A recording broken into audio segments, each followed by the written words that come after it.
Dolezal filed a lawsuit against her alma mater, Howard University, claiming discrimination, but she said back then it wasn't because she was black, but because she was white. The suit was filed in 2002 when Dolezal was going by her married name of Rachel Moore. She claimed she was denied an assistant teaching position and a scholarship. In court documents, she claims it was based on race, family responsibilities, and gender.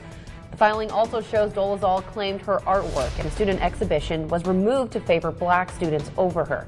In the end, however, Dolezal failed to show that race was a substantial factor in her being denied. Now, obviously, this is compelling evidence in an abrupt 180 at the time that Dolezal has been making more recent claims that she is an African American.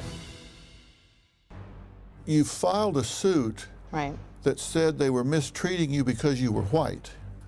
Doesn't that seem like unbelievably hypocritical? It does seem like that if that's actually what was happening. I didn't self-identify as black until after my divorce when I was 26 years old. So when I was at Howard, I was married.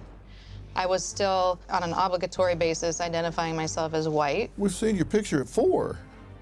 Mm-hmm. At 4, but I didn't actually know that race was a social construct until my second year at Howard. So I would let people who thought race is biological see me as white, right? So when I went to Howard, I didn't wear any black hairstyles. My self-identity took a regression. I suppressed and repressed myself and who I am. So when I was at Howard, people saw I had blonde hair, I had straight hair. You do look different.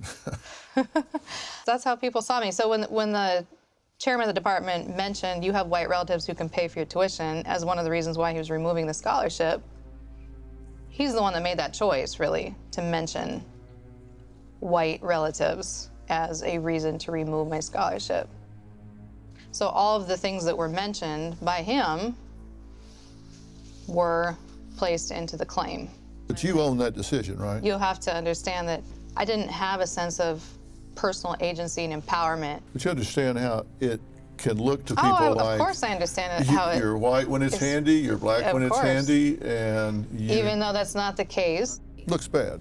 It does look bad. But do you understand why many black people are upset with your position?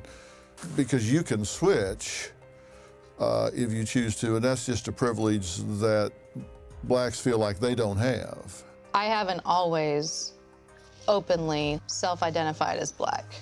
But once I actually came out as this is who I am and owned it, I haven't gone back.